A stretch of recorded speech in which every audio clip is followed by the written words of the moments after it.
Il n'y a pas de réelle repentance, bien-aimés dans le Seigneur, si nous n'avons pas de fautes à nous faire pardonner. Si nous considérons que nous sommes justes, que nous sommes bons, que nous n'avons jamais offensé personne, alors ce temps n'est pas le vôtre. Cette journée a pour thème la repentance. Et j'aimerais l'ajouter pour toi et moi, la totale repentance. Nous adorons le Seigneur et ensuite nous passons au pain quotidien de ce jour. Il est 15h.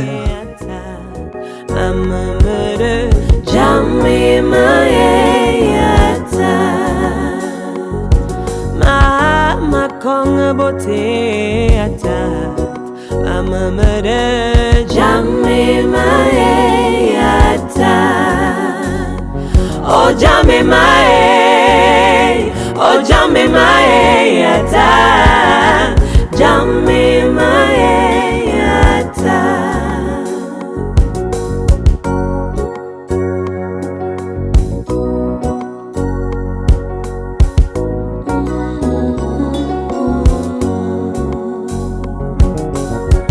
Oh mon Dieu, me voici avec mon péché.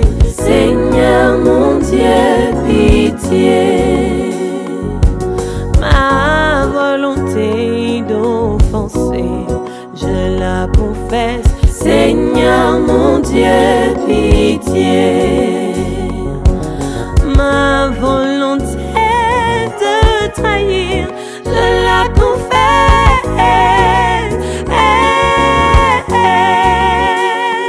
Pardonne-moi, pardonne-moi, Seigneur, Seigneur mon Dieu, pitié. Toujours enclin à ne qu'offenser par ma faiblesse de cœur.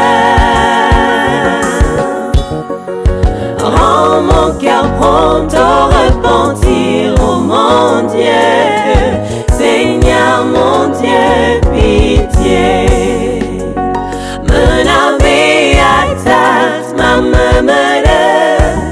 À moi de y'allemer. Vata mengoya kongala nantie. Yame uwe yata. Yata masoya azuma mabelame. Oh jammy mae, oh jammy mae ata, jammy mae ata. Oh jammy mae, oh jammy mae ata, jammy mae ata. Toujours enclin à ne qu'offenser par ma faiblesse de cœur. Rends mon cœur prompt au repentir, oh mon Dieu, Seigneur mon Dieu, pitié. Oh,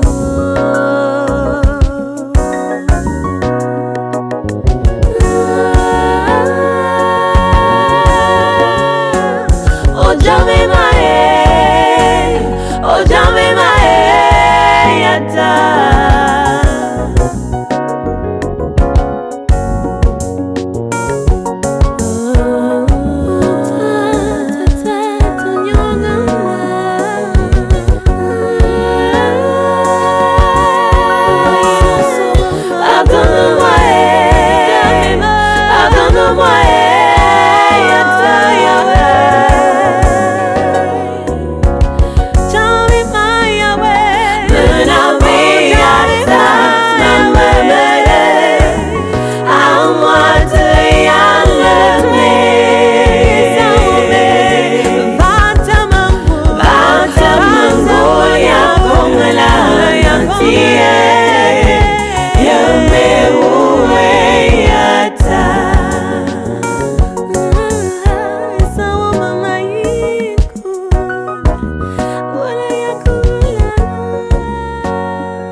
bien-aimés dans le Seigneur, l'on se dit que dans tous les cas, la repentance n'est plus à la mode. Pourquoi devrions-nous nous repentir? Nous sommes saints en Jésus, sans péché. Eh bien, laisse-moi te dire que toi qui es saint, sans péché, tu as sûrement, au cours de cette journée, par ton comportement, par un mot, par une action, tu as sûrement offensé quelqu'un. Et parfois, on en est totalement ignorant parce qu'on est dans sa posture de justice. On n'a rien à se faire pardonner. On n'a pas de raison de demander pardon. On n'a rien à se faire pardonner. Et puis toutes nos erreurs sont déjà pardonnées parce que Christ est mort sur la croix. Oui, je sais. Je sais aussi que tu connais Dieu. Je sais aussi que tu chemines avec lui selon votre relation. Mais je voudrais te dire, pour l'humilité de ton cœur, pour cette grâce qui sait nous localiser parce que nous savons nous faire petits devant lui,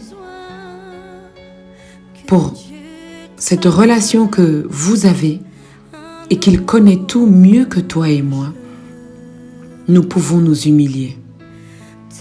D'autres, en revanche, ont fait des choses qu'ils savent que cela n'honore pas complètement Dieu.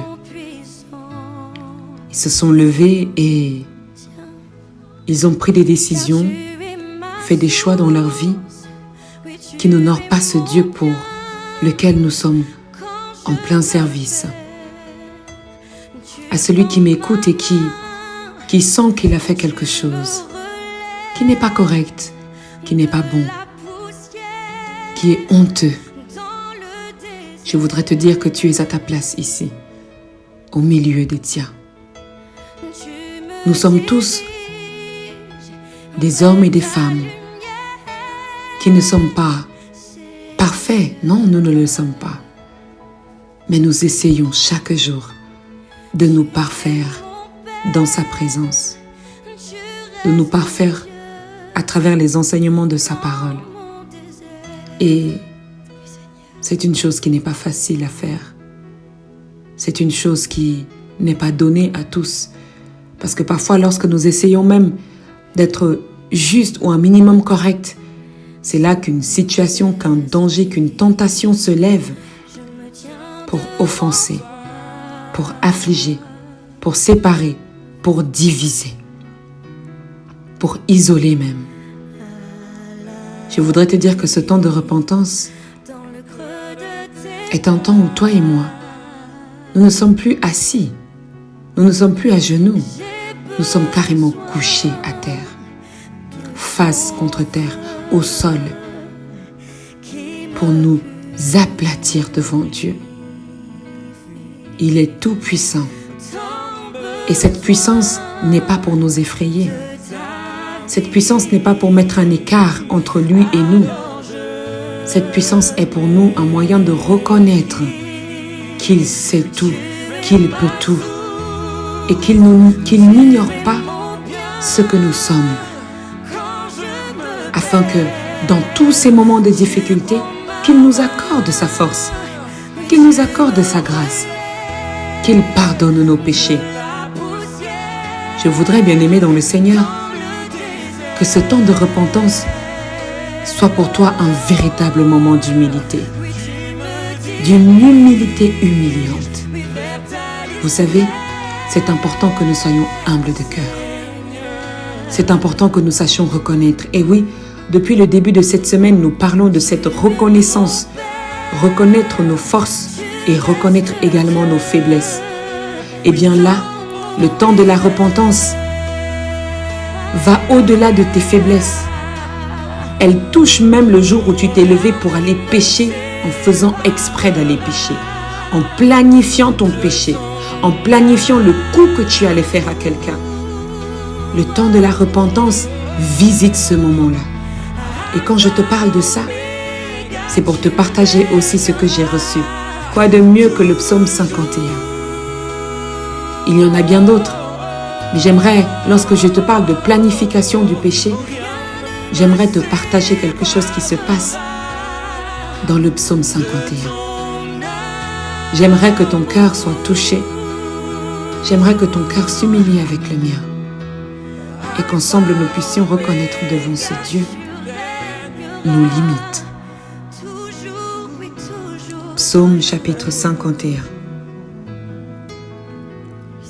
Lorsque Nathan le prophète vint à lui, après que David fut allé vers Bathsheba, « Ô Dieu, aie pitié de moi dans ta bonté. Selon ta grande miséricorde, efface mes transgressions.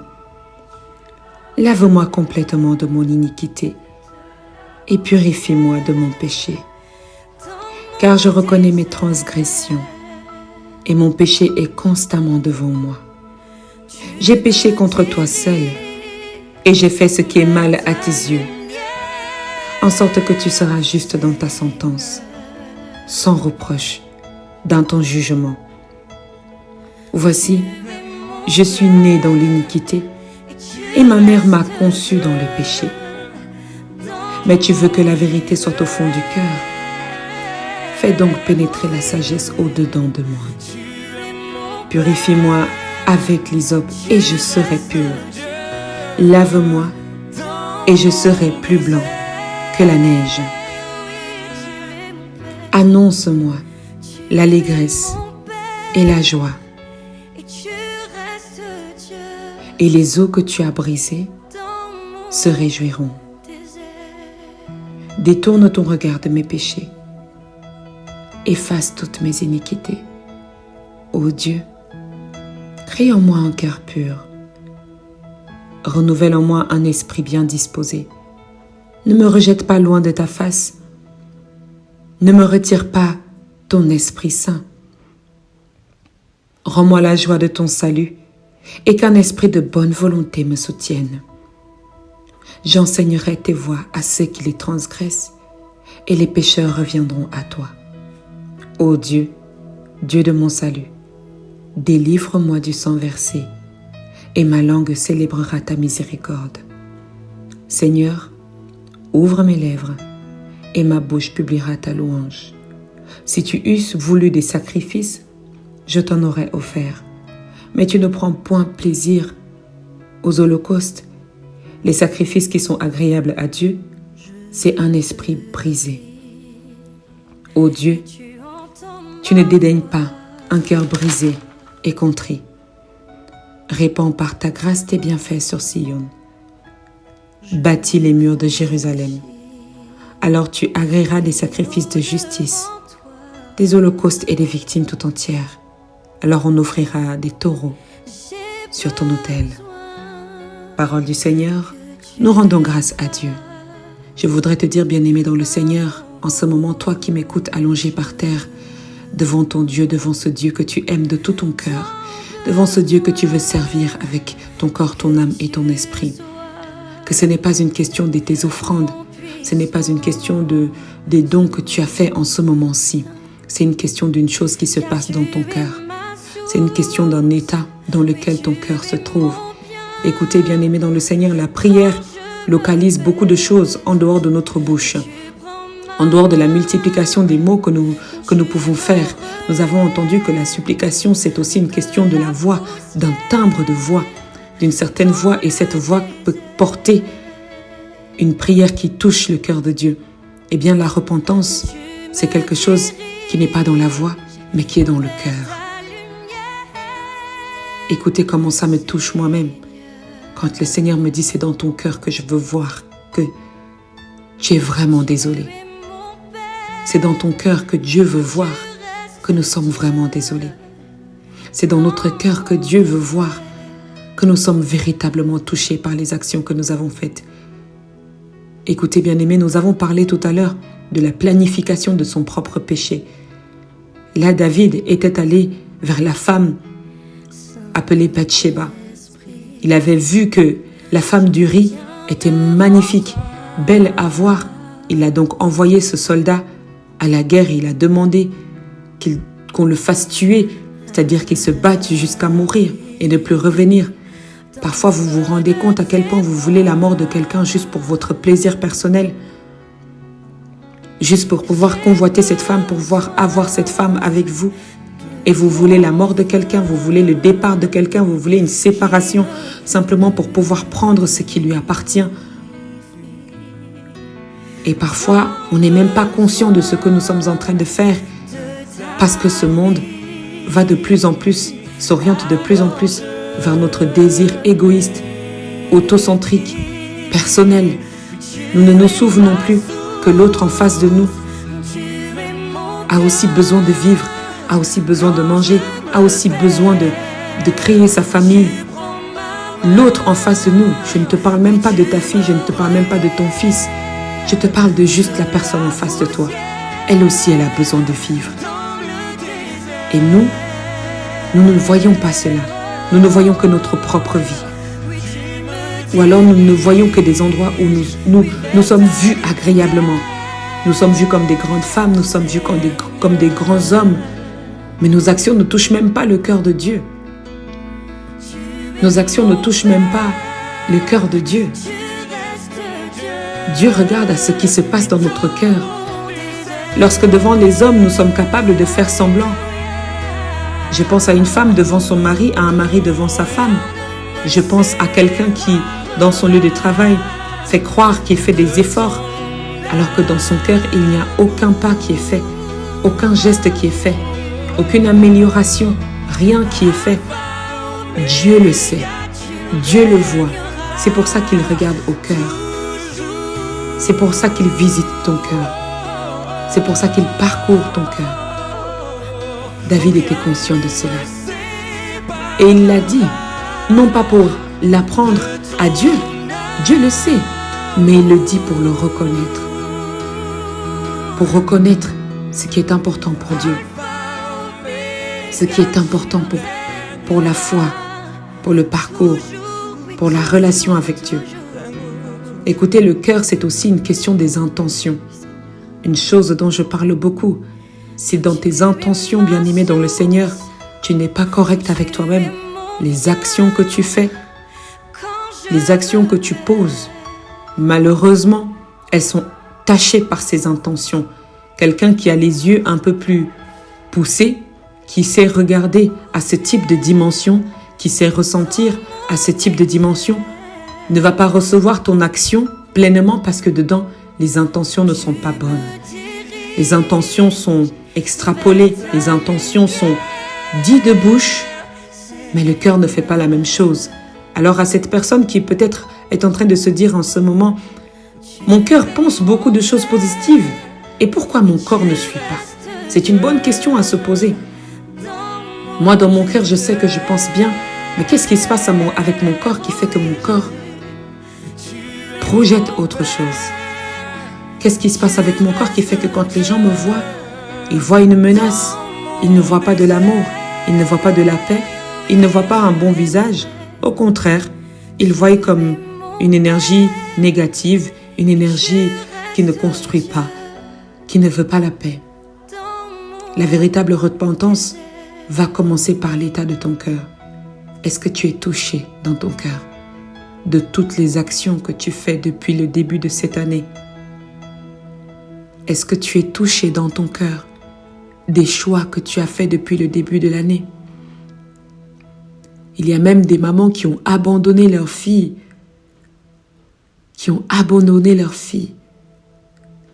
Est-ce que cette action te touche le cœur?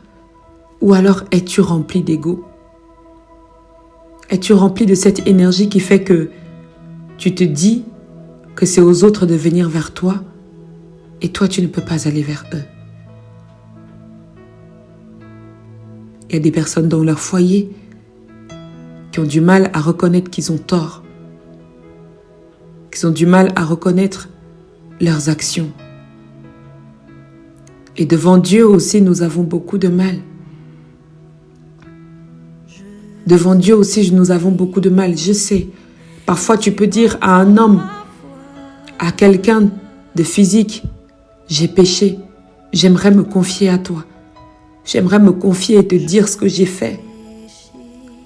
Et cette personne, dès qu'elle en a l'occasion, soit te retourne ce que tu lui as dit sur le visage le jour où vous serez en dispute, reçoive à porter pour aller parler au dehors, comme nous avons pu le partager, vous vous souvenez? Il me semble que c'est le psaume 130 qui nous parle de cela. Il y a des personnes à qui tu te confies et qui font ce travail de colportage. J'aimerais que tu viennes maintenant vers Dieu. Que tu viennes maintenant vers Dieu. Et que, ok, il ne te répondra pas comme tu veux. Il ne te consolera pas comme une amie ou un ami pourra te consoler à cet instant-là. Mais je suis sûre qu'il suscitera une aide formidable pour toi.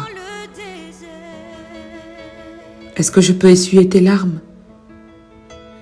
Est-ce que je peux te consoler? Toi qui as commis ce péché horrible, parfois tu ne sais même pas pourquoi tu es allé là-bas. Parfois tu ne sais même pas ce qui t'a pris de faire cette action. Parfois tu ne sais même pas ce qui te prend de frapper sur ta femme.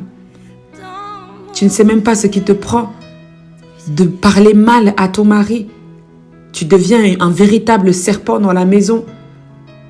Tu pourchasses ton mari dans toutes ses actions. Tu demandes des justificatifs dans ses faits et gestes. Tu deviens pour lui une épine dans son pied. Parfois même pour tes amis aussi. Tu es cet ami que personne n'appelle. Tu es cet ami que personne n'a envie de rester parce que tu es étrange. On t'a abandonné, on t'a laissé. Tu fumes trop, tu bois trop. Tout chez toi, c'est exagéré. Et aujourd'hui, tu te retrouves devant ce temps de prière. Aujourd'hui, tu te retrouves dans ce moment. J'aimerais que nous nous couchions au sol pour demander pardon à notre Dieu. Oui, David en était conscient. Lorsqu'il demande pardon, il en était conscient. Il était conscient de son péché. Il était conscient de son action. Et il était conscient d'avoir été ignorant. Parce que le prophète Nathan lui avait parlé. Le prophète Nathan lui avait fait une sorte de parabole en lui disant que il y a un homme riche et un homme pauvre. L'homme riche a beaucoup de brebis dans sa maison, beaucoup de bétail dans sa maison. Mais il va chercher le bétail de l'homme pauvre pour le ramener dans sa maison. Voilà, brièvement c'était ça. Et puis maintenant, David reconnaît qu'il a été prévenu. Je me demande si quelqu'un t'a prévenu aussi de t'arrêter. Si quelqu'un t'a prévenu afin que tu changes de chemin, que tu changes de voie, que tu changes de comportement. Est-ce que tu regrettes? Est-ce que tu regrettes aujourd'hui d'avoir été si ignorante dans ton mariage, d'avoir laissé tomber les choses importantes pour toi et d'avoir suivi ces personnes-là qui, aussitôt qu'elles ont pu, elles t'ont jeté.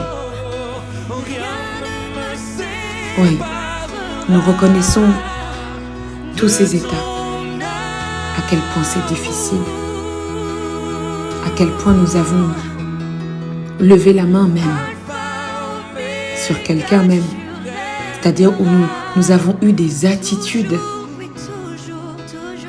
déplorables. Oui, nous avons eu un comportement où je crois que Dieu nous a regardés et s'est posé la question de savoir ce qu'il se passe avec ses enfants, de savoir ce qui arrive à son peuple. Il se fâchait dans les temps anciens, rappelez-vous, il traitait le peuple d'Israël de peuple infidèle. Parce qu'à tout bout de champ, nous avons renié Dieu. Dès que possibilité se faisait, nous lui fermons la porte et nous allons nous prosterner devant des dieux de chair. Nous allons nous prosterner devant des dieux de bois. Nous allons nous prosterner devant des dieux taillés dans les cailloux.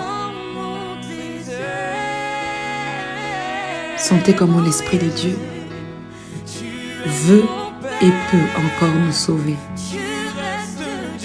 Sentez comment l'Esprit de Dieu veut encore se manifester dans notre vie. Tu n'as peut-être pas eu l'occasion de demander pardon. Tous les murs de ta maison sont tombés. Tout le monde a vu ta nudité.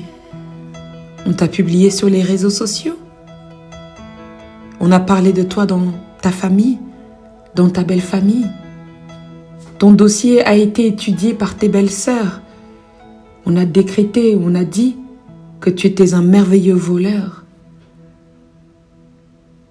On a dit des choses de toi. Et toi-même, tu as fait des choses. Toi-même, tu as consciemment ou inconsciemment posé des actions. Écoute, je ne voudrais pas que la rébellion s'empare de ton cœur. La prière de repentance, c'est une prière d'humiliation. À l'époque, certains s'affligeaient de coups. Ils s'affligeaient de puissants coups. 150 coups sur leur dos pour que le Seigneur les pardonne.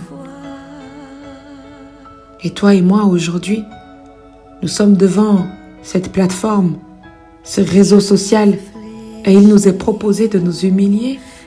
Et tu voudrais te poser des questions. Tu voudrais te dire que non, pourquoi moi je suis sans péché. Moi je suis sans faute. Je ne sais pas pourquoi je devrais demander pardon. Dans ton âge avancé, je t'invite à le faire. Même dès ton jeune âge, je t'invite aussi à le faire. Nous allons prier et souvenez-vous avec moi ce passage biblique dans le Nouveau Testament où une femme a oint et lavé les pieds de Jésus, les a lavés, essuyés avec ses cheveux.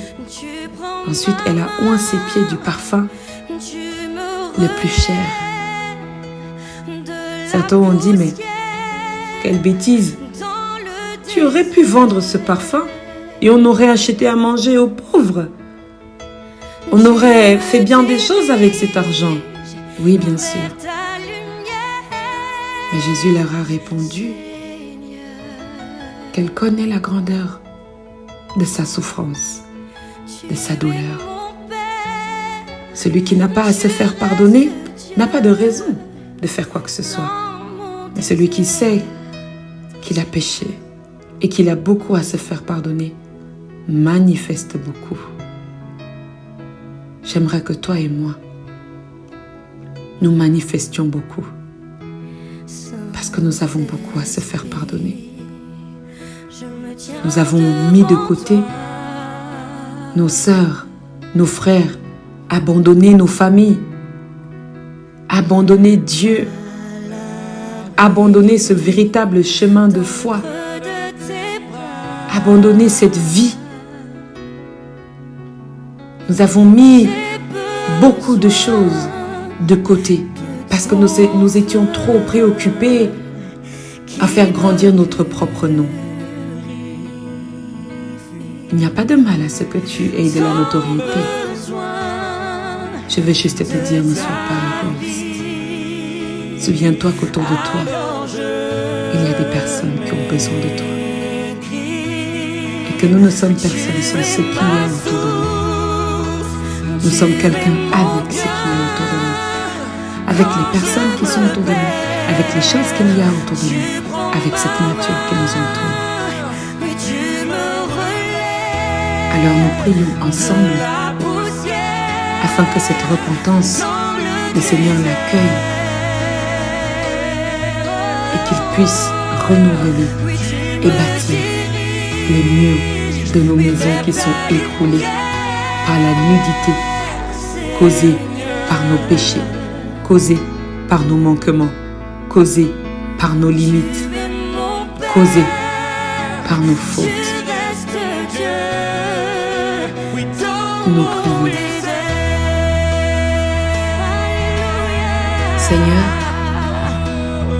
nous nous abandonnons à toi. Prends pitié de nous, Seigneur, dans ta miséricorde. Souviens-toi de nous. Père, pardonne nos péchés, pardonne nos fautes, lave-nous encore avec le sang de Jésus. Purifie-nous encore avec le sang agissant de Jésus-Christ de Nazareth. Nettoie-nous complètement. Que ce sang ne reste plus collé sur nous. Que la voix de l'ennemi ne résonne plus dans nos oreilles. Oh, je vois des choses. Je veux prier. Je veux prier pour toi. Je vais prier pour un homme qui regrette énormément d'une action qu'il a faite lorsqu'il était plus jeune. Que le Seigneur te pardonne. Que tu reçoives son pardon. Je vais prier pour une femme qui pleure énormément. Elle pleure. Dans son cœur, elle pleure. Reçois le pardon de notre Dieu. Parce que c'est un pouvoir qui est donné à ses serviteurs de pardonner les péchés au nom de Jésus. Oh my God. Je veux prier pour une femme qui souffre énormément. Elle souffre dans son cœur. Et son cœur a abrité beaucoup d'émotions négatives. Et elle a commencé à faire des choix. Des choix avec lesquels Dieu n'est pas d'accord. Je voudrais demander pardon pour elle. Je sais que tu es une bonne personne. Je sais que tu es une bonne personne. Que les fautes que tu commettes ne te détournent pas de Dieu. Je crois que le Seigneur te pardonne. Nous te prions, Seigneur, afin que tu pardonnes le péché des hommes et des femmes. Que tu pardonnes notre anxiété, notre esprit de colère, notre haine constante dès que quelque chose ne fonctionne pas ou ne va pas dans notre direction. Pardonne notre flemmardise. Nous créons chaque jour de nouvelles excuses pour ne pas faire ce que tu nous demandes. Nous déclarons que nous sommes faibles dans notre chair au lieu de proclamer la force. Nous n'avons même plus envie de combattre à cause de nos transgressions. L'ennemi nous a fixés comme une statue, incapable de bouger. Nous sommes rigides dans notre spiritualité à cause de nos iniquités. Nous n'arrivons plus, Seigneur, à nous humilier. Oui, toi l'agneau qui ôte le péché du monde, vois la vérité de nos paroles. Visite-nous, délivre-nous complètement de ce péché. Délivre-nous complètement de nos iniquités. Il y a des choses qui nous bloquent, des traumatismes d'enfance qui nous bloquent et qui font répéter les mêmes actions d'erreur. Nous sommes devant ton saint trône. Nous sommes à genoux devant ta croix. Nous sommes au sol. Père,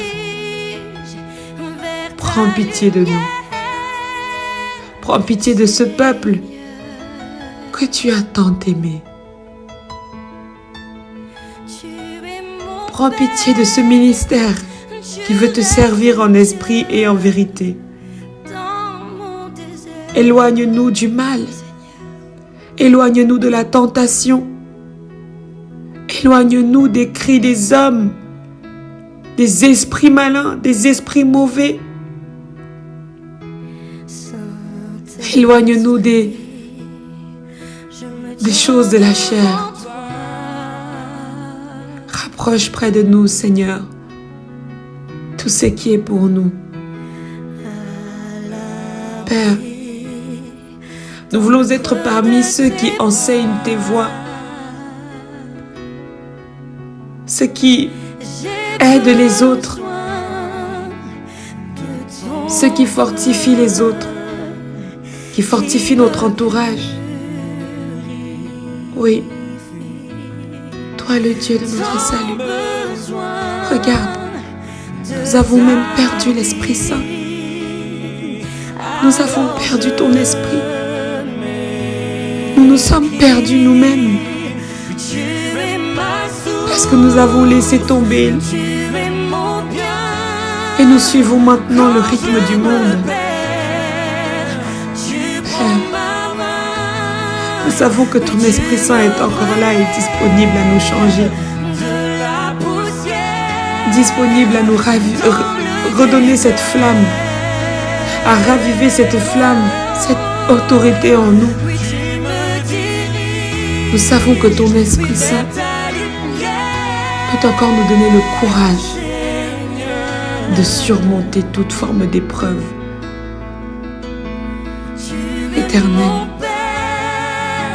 si tu regardais au péché des hommes, qui subsistera?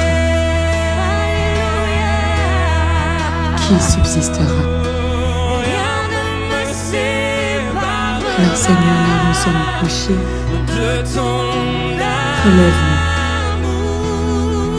Que ta main se tourne vers une femme, vers un homme, vers un enfant.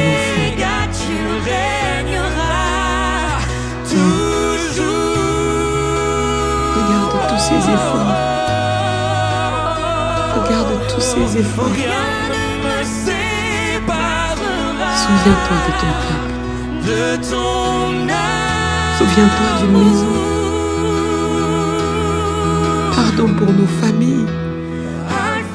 Pardon pour nos amis. Pardon pour nos parents. Pardon pour nos frères et nos sœurs. Pardon pour nos enfants. Tu as même fait de cette femme une bonne mère. Mais les enfants veulent la pousser un peu. Pardon. Pardon pour cette famille. Pardon si nous n'avons pas su retenir nos frères et nos sœurs, de ne pas aller sur le mauvais chemin. Merci. Merci de ce que tu nous pardonnes. Merci de ce que tu te souviens de nous. Nous prenons notre cœur et nous te le confions avec ses secrets, avec ses colères, avec sa tristesse, avec ses besoins. Je crois, Père, que tu soulages quelqu'un et que tu lui donnes ce qu'elle mérite vraiment. Ce qu'il mérite vraiment. Tu lui donnes sa place. Alors je veux prier, Père. Envoie un signe à quelqu'un qui montre que tu lui as pardonné. Envoie un signe à quelqu'un qui montre que tu as pardonné. Tu as pardonné nos iniquités. Tu as pardonné nos manquements. Tu as pardonné nos misérables décisions. Fais quelque chose pour un homme, une femme, avec lequel nous nous sommes ensemble humiliés. Merci pour ta main qui, comme une grâce, nous relève. Donne-nous comme cette femme qui t'a oint avec le plus grand des parfums. Donne-nous de te poser ce type d'action avec ce dont nous avons, ce que nous avons de plus cher, de savoir te le donner. De savoir te le donner.